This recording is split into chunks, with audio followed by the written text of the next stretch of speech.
ಮನ್ಯಾಗ ಅಥವಾ ಹೊರಗೆ ಒಂದಿಟ್ಟು ಜಗಳ ಆಗಿದ್ರೆ ಮಲ್ಕೊಂಡು ಎದ್ದ ಬಳಕ ಅದು ಮುಗಿದು ಹೋಗಿರ್ಬೇಕು. ಮತ್ತೆ ನಾವು ಹೊಸಬರು ನಾವು ಕೆಟ್ಟವರು ಅಲ್ಲ, ಒಳ್ಳೆಯವರು ಅಲ್ಲ, ಹೊಸಬರು, ತಾಜಾ ಜೀವನ. ಹಾಗ ಪ್ರತಿ ದಿವಸ ನಾವು ಹೊಸಬರಾಕಿ ಬಾಳಿ ಕೊಟ್ಕೊಂಡ್ರೆ ಅದಕ್ಕೆ ಅಧ್ಯಾತ್ಮ ಜೀವನ ಅಂತ ಕರೀತಾರೆ. ತಲೆಯಾಗ ಹಳಿದಿರಬಾರದು.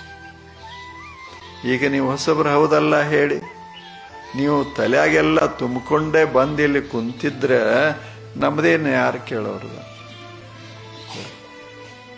ಬರೇ ಇಲ್ಲಿ ಕೂತ್ಕೊಂಡು ನಿನ್ನಿದು ಮನ್ನಿದು, ಈ ವರ್ಷದ್ದು ಹಿಂದಿನ ವರ್ಷದ್ದು, ಹಂಗ ಹಿಂದೆ ಮಾತಾಡ್ಕೋತ ಹೋದ್ರೆ ನಾವು ಹೊಸಬ್ರಾಗ್ತೇವಿ. ನಾವು ಹಿಂದೆ ಬಹಳ ನೋಡಬಾರದು, ಮುಂದೆ ಹೋಗ್ತಾ ಇರಬೇಕು. ಅದೇ ಅಧ್ಯಾತ್ಮ ಜೀವನ.